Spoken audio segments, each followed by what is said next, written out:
Hello and welcome to the big picture. India has signed a deal with the French government for procurement of 36 Rafale fighters manufactured by Dassault Aviation, the French company.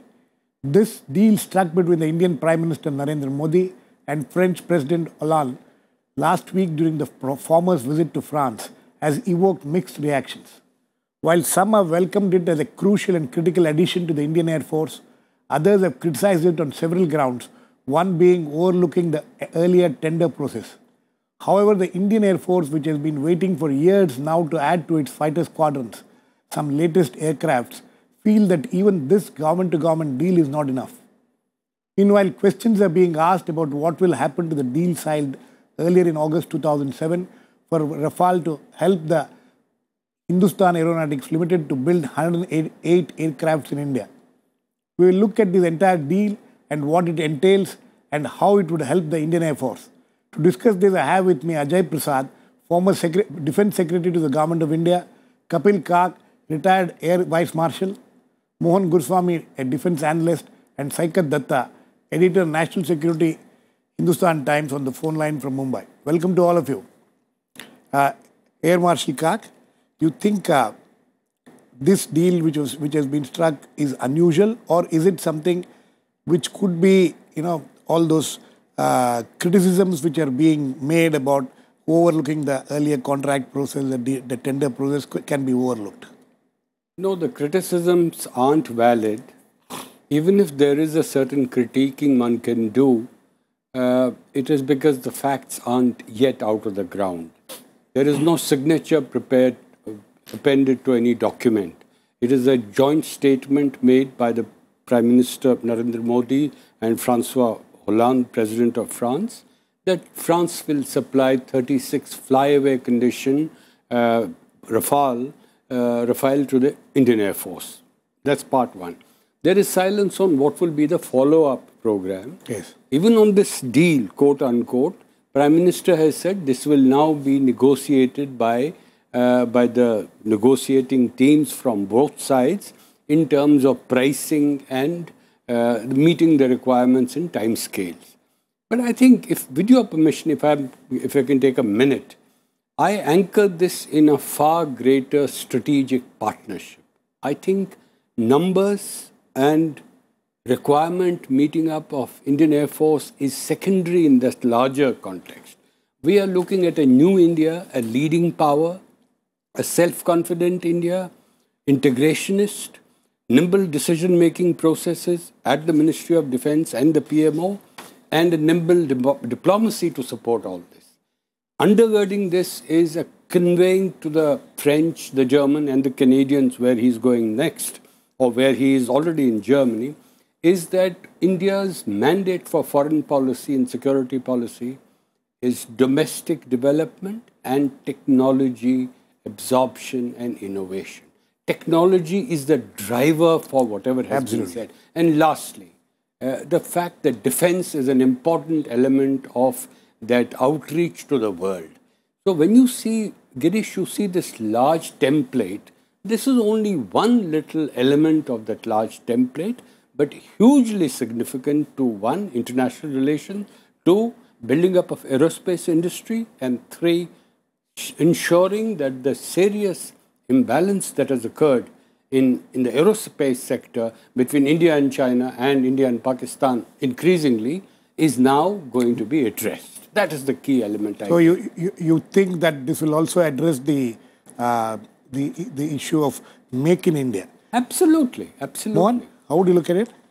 Well, you're supposed to buy 18. Now you buy 36. So I don't see how Make in India comes to life. Make in India has now become Made in France. And this is only a deal to buy 36. We don't know what the price is, except that we have one newspaper saying that they know that it is going to be lower than what the Egyptians paid. Okay? And as far as strategic relations are concerned, which the Air Vice Marshal alluded to, India has 26 such strategic partnerships with all kinds of countries all over the world. So, it doesn't really amount to very much. The bottom line here is, if you're going to be a power, you've got to have an indigenous industry of your own, and you've got to encourage your own aircraft manufacturers to get producing. We have something called the light combat aircraft under development for the last 28 years. And there's been a lot of foot dragging, both by the designer, the manufacturer, the customer. The customer keeps changing specs. So this whole process is epitomizes this nation's failure to do anything on time and to do anything properly. I think the Prime Minister ought to have spent time, sorting that out. Going and signing deals abroad to buy equipment is like behaving like Saudi Arabia. That is, you go and buy, and suddenly you think you're a military power. You cannot be a military power unless you have an industrial power. Unless you have an indigenous industrial base. An industrial base. And you're only buying, a few things here and there abroad to supplement your defense efforts. Here we end up buying 70% of our equipment from abroad. So, so all this talk of being a power and, rapidly growing is all very premature. I think the important thing is that it meets a gap with the Indian Air Force. Does it meet the gap? It meets a gap. It meets a certain amount. It meets a certain gap with the Indian Air Force. This 36 aircraft is supposed to be it can have 2 squadrons. 2 squadrons, and maybe it never stops at 2 squadrons. When first Mirage squadrons came, we were supposed to have 2 squadrons, but we ended up with 3 and then 4.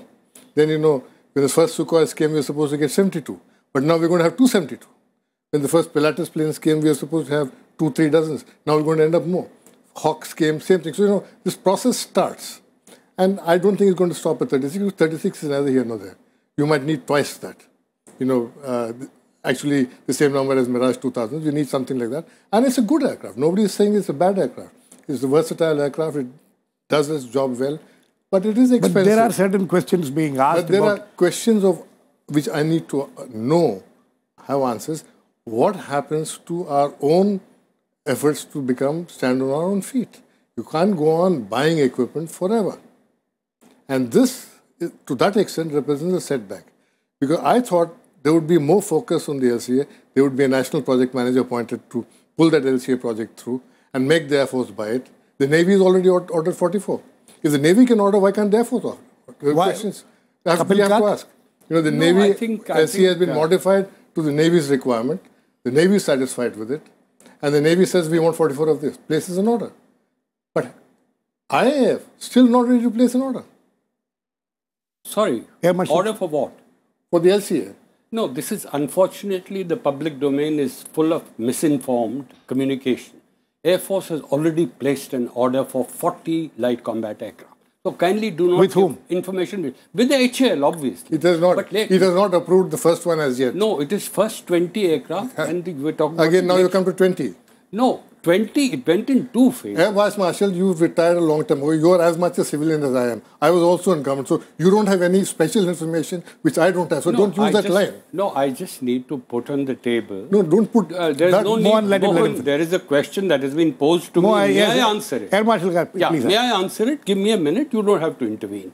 Number one, the impression that is generated is that the Indian Air Force does not support the indigenous aerospace industry. Completely wrong. Indian Air Force has borne all the ills of losing its strike potential over the years because the indigenous industry is not moving. I'm not playing blame on anybody. Here I agree with Mohan. We have problems indigenously. We are not able to ride the technology which we need. Secondly, we are over-ambitious at the production and the design end. With the result, there's a wide gap. I mean, you are looking at the light combat aircraft. If Mohan doesn't know this information, we have 2 days ago come to know that the oleo design is faulty. You will have to redesign the oleo. We are talking about initial operation clearance since 2015. This is not incidentally secret information. Please read the press. So you have further delays on it. No, you can't say, no, we are not moving forward. In the light of all this, you think that what the Prime Minister did by going and buying these 36 aircraft, in a flyaway condition is the best thing which could have been done? No, there is no other option. I'm afraid you're down from 45 squadron requirement, 42 squadron sanction strength, down to 34. Your operational environment is hugely unfavorable to us. Aerospace balance with China is now worrisome. Therefore, whatever numbers you can add, does some good to the Indian Air Force. But may I clarify, I am not privy to any information. My understanding is that the decision on the Make in India part has not yet been made. You may well have the Make in India. Not only that, Girish, let me also clarify. This actually enables India and its government to now leverage the vulnerabilities which some states in Europe have in regard to the sale of their platform. So if you go the route that way, and it's a governmental route, you disregard L1, you disregard RFP, you have a new flexibility of dealing with governments. After all, you've done so much with the government. And but there are concerns raised that, you know, this whole tender process, what will happen to those people who have been rejected from the process, how they will... Mr. Swamy is going to take care of that. Let me get... Saikat? Saikat, how do you look at this whole deal? Okay, let me start with a quick clarification, Girish. I am not with Hindustan Times anymore. Okay. Now, let's look at this in pure layman terms. Okay. Without getting into too many terminology. Let's say that there is a requirement for 100 cars. And I tell you that I'll give you 100 cars, but I'll give you few in 20 different times. So you will get some Ambassadors, some Maruti, some Renault cars, etc. So you have all different kinds of car in your fleet and you have to operate them. You see, when you have the actual aircraft, it's very good. It, as Air Vice Marshal Kak has pointed out very clearly, it does address some of the immediate emergency requirements of the Indian Air Force from a capability perspective. But can you look at the logistical nightmare we are looking at? Today we have Mirages, different kinds of MiG aircraft, now plus a British aircraft, the Jaguar aircraft. Now you're getting the French Rafale aircraft. Now, can you imagine the number of spare parts, logistics, maintenance? It's a massive nightmare that we are building for ourselves without accruing the one major thing which actually gives us superpower status, which is indigenous capability. So, while the original contract was supposed to be 126 aircraft, which would have given us not only the make-how knowledge and a certain license ability to produce them, etc., etc., right now we are just buying them off the shelf and adding one new kind of aircraft without adequate numbers, but which will have to be serviced and maintained like any other aircraft that we already have in the stable. So where does it leave us? It leaves us with multiple choices where we have to constantly try and get vendors for different kinds of aircraft for their maintenance and so on and so forth.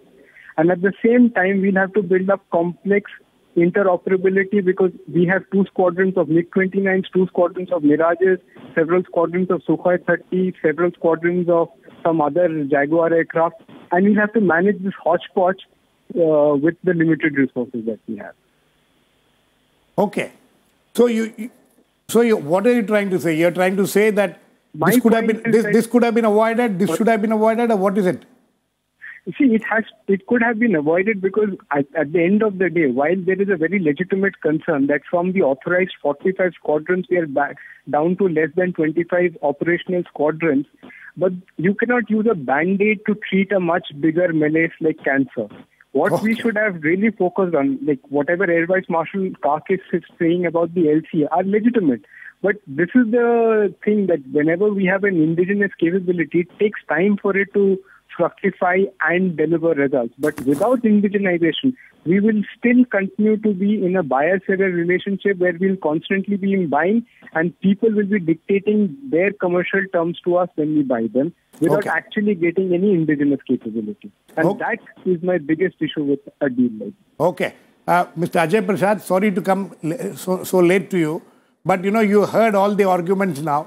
As a former defense secretary, as a man who has dealt with these things, do you think that the Indian government had no other option but to go in for this purchase? You see, I can understand the operational necessity for making this purchase at this stage.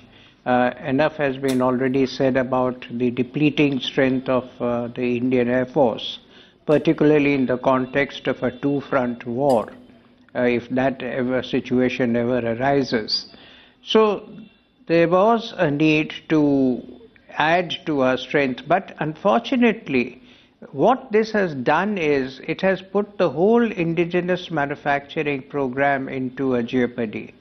Right from the beginning, when the MMRCA was conceived of, indigenous manufacture was an essential part of the whole program.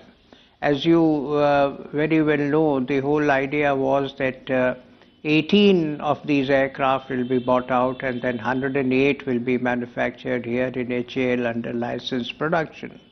And now with this purchase of 36, there is no clarity at all as to what is going to happen to indigenous manufacture.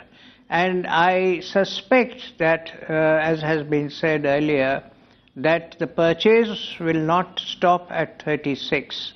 We may be soon compelled to go on adding to this buy situation, which militates against the whole policy of the government about Make in India and building up a strong indigenous manufacturing base.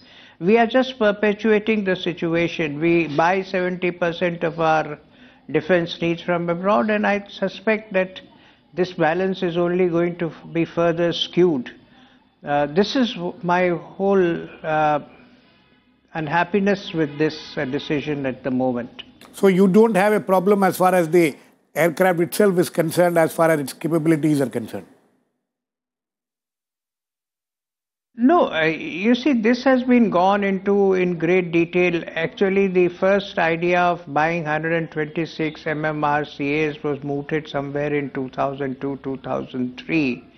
The RFP actually got issued only in 2007 after very detailed work on the preparation of the ASQRs. Now, since 2007, we are now in 2015, and we are nowhere near sort of signing this contract. Dassault has been a very intractable party to these negotiations.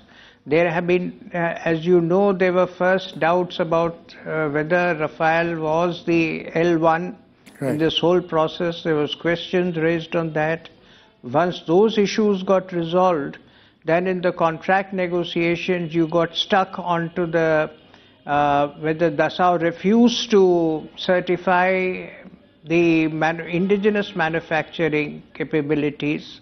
They said they would not take guarantees for what is made here. This was, I think, one of the issues where the negotiations broke down for quite some time. Right. Now I don't know what is going to happen. You bought 36, you buy some more, probably you will issue a new RFP for another MMRCA. The whole program has gone into some kind of a spin. Okay. I think that one must understand the genesis of this MMRCA contract. The Air Force first wanted some more Mirage 2000s in the early Mirage 2000s. Early 1900s. The Defense Ministry, in its wisdom, said that the Mirage 2000-5, which was the latest variant at that time, is not the same aircraft. So they wanted a single-engine light aircraft. So they said, no, you go and tender for it. So as a result, at that time, there were only just one or two light aircraft available. So they added a lot of capabilities, and then they got this big tender for these twin-engined heavy fighters. So you got a fighter which is almost 20-22 tons in weight. It's a heavy, it's got a long range, and it is very different from the light fighter you were trying to replace and to add. Okay. Now if you buy this, you're going to have an Air Force entirely heavy fighters. You have no Tejas, the LCA is languishing. So all heavy fighters you're going to have. So, you're very good at doing big operations, but, you need to also have numbers. Numbers will come when you get cheaper fighters. So you're going to have all expensive aircraft out there. No, but that is one. Now, as we look at the Mirage 2000, at that time, 1985, Rajiv Gandhi's government signed a deal for 150 of them. 50 to be bought, 100 to be made here. The HAL set up the line, but 100 was never made. For some reason, deal was scrapped. No, even in this case, there are doubts being expressed whether the entire terms of the contract will change because you're buying 36 flyover condition. Now, even now, Eurofighter could come across, Cameron could come to you and say that, look, I was willing to give you 36 off the shelf straight away. Why don't you take mine? Because it is the same L2 which is there's no difference between L1 and L2. They're all about the same, and mine could be cheaper. So you have to give me a chance. Now, how are you going to deal with all these questions? No, Air Marshal Kak, there are two aspects to this whole issue. Is that one is the capability of the aircraft, and the second is the process in which it has been bought. Both are important. Would you agree with that? And then what Mohan is saying now the other competitors who have been left out of the fray will come back and say that why were we denied this opportunity? I think there are 2-3 questions apart from this one which need to be clarified. Firstly, the numbers one, Mirage 2000s, we signed a contract for 49 aircraft. These were supposed to be direct flyaways, and these aircraft have operated brilliantly ever since 1985. The 150 aircraft to be manufactured and all, Mohan may know, but there was no such information as far as I have. They were you don't know is a different thing. That's a different matter. You seem to know, I don't know. You know. Everything you know, I don't. But fact is not what preceded it. Fact is what happened. That's the crucial part. There's no point going into history. What happened? We signed a contract for 49 aircraft. This was, you're talking of 1985. 85, they got inducted. Right. Signatures were done maybe in 84 end or beginning of 85. Then, after 49, we began to feel the need for more Mirages, and 10 more Mirage aircraft have been ordered. So, we have actually now, not 2 as Mohan says and 2 as Saikat says, we have 3 squadrons of Mirage. Okay. Let's leave that apart. Now, the point about will we now continue with the production line? Let me sort of clarify for the viewers. We were in a pickle. What Mr. Prasad rightly said, you were neither doing Make in India, nor were you entering into a contract so that Air Force needs could be felt. From January 2012 to January 2015, you are in CNC, the negotiation, commercial negotiation. You are in a pickle. What could have happened? Modi may not have signed this. You would have been in a pickle for another 5 years. Air Force would have been crying blue murder. Your Make in India is not happening. So what do? When the question is, what is the reality on the ground? We can dream dreams. No, but what? Okay, but the question now is, this was the only option. This is the only option. Secondly, now the question about Make in India, I'm equally concerned. We have no alternative to enhancing and re-energizing our aerospace industry. Unfortunately, that is not happening at the pace we wanted it. Insofar as the role of this aircraft is concerned, it is not a heavy aircraft. Mohan has talked about tonnages. It is to meet the immediate requirement. Hold on. Meet the need for a platform between the yet-to-be inducted MiG-20 LCA, Tejas, and the heavy Sukhoi 30. Now, this is the area which was what about the question raised by Saikat that, we have these completely different sets of aircrafts now. We have Girish, we have lived with this maintenance and logistics problem. Yes. In fact, I want to point out to Saikat that this is a replacement for the MiG-21s and the MiG-27s. So we will actually get 2 types out and we'll only get one type in. Secondly, it is also a follow-up to Mirage 2000. Dassault manufactures Mirage 2000. It also manufactures this. So actually, we have an advantage. As far as the spare parts are concerned, it's their responsibility. Question was that we chose this aircraft to manufacture it. If Dassault was being reluctant and being difficult, you'd thrown them out and then gone from Eurofighter. Because that was also approved. And they were also asked to tender the same way. Dassault was basically wanting the terms of the tender to be changed. Saying that, we won't make it with AL, we'll make it with somebody else. Because they had financial problems. Yeah, there are. Not only financial problem. There was a private company which had actually signed up with Dassault an agreement for manufacture in India. Agreement finally. Because they were faster than the signing of the contract. So that's a different question. Point is that you change everything now, and you say the MMRCA contract thing is out. We're going to buy off the shelf. You're going to buy 36 now. We'll buy 36 later. No, that is not true. We are all the time saying we'll be buying more. The terms of contract are over. We don't know. Terms of contract are over. Air Marshal Kak feels that there was no alternative. There was no option but to buy this. And what will happen later, we'll have to wait and watch. No, Girish, I would like to frame this in a slightly different manner. First of all, we aren't asking the deeper questions. Why did Air Force run out of options?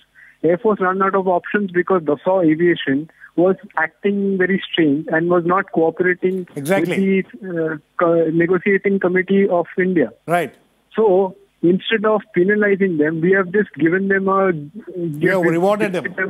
We have rewarded them. Instead of gifting up, blinking and gifting them a major gift at the prices that they have been quoting. That's point number one. Point number two, along with the deal for 126 aircraft, there was a huge offset clause where the local industry would have benefited massively. Right. Today, we have no clarity what happens to all the local industry which could have benefited from the original aircraft. Just to give you a number to substantiate this, see, between April 2000 and 2014, the FDI that India has attracted in the defense sector is a paltry and laughable $5 million.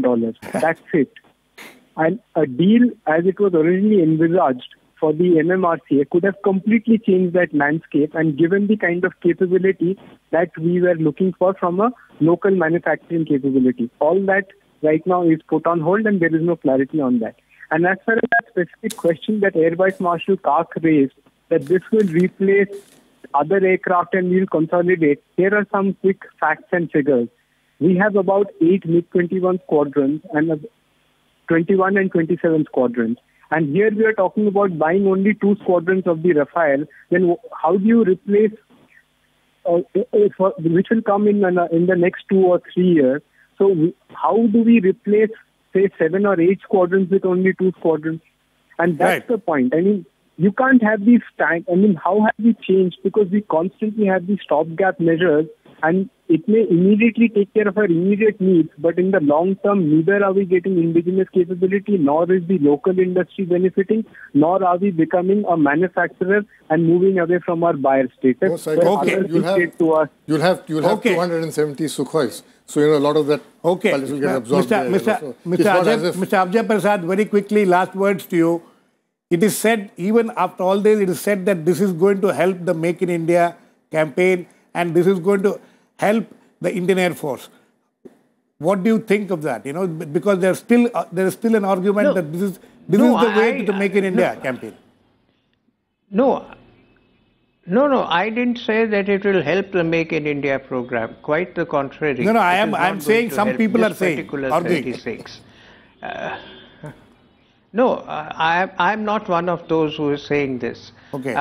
But I can understand the compulsion of buying these 36. I wish much earlier that when Dassault was being so difficult in the negotiation, we had decided to go for the L2 option and start exploring other avenues. Now what Dassault has done, Dassault has been difficult and they have been rewarded. They have been rewarded. That is one extreme criticism that will be made of this deal. Okay, sir. Okay. Very quickly, sir. No. I just take 15 seconds. We are making analysis on assumptions. We don't have facts. The Dassault manufacturing the Rafale in India, that option is still open. We don't know. You also have the option, excuse me, let me end on that note. You also have the option to, as I said earlier, leverage the vulnerabilities of others and get in whosoever you want to choose. You're a fighter, you get the Saab. In the same way that we have done. Because now that will be a governmental arrangement, low offset, compel them to change. Of course, Mohan will disagree. I have a hunch that this is all going to blow up. Okay, anyway, on that note, we need to end. We'll have to wait and watch what happens. Air Marshal Kak says that we still don't have all the facts. We'll wait for all the facts to come out and maybe come back and discuss it at that point of time. Thanks to all my guests.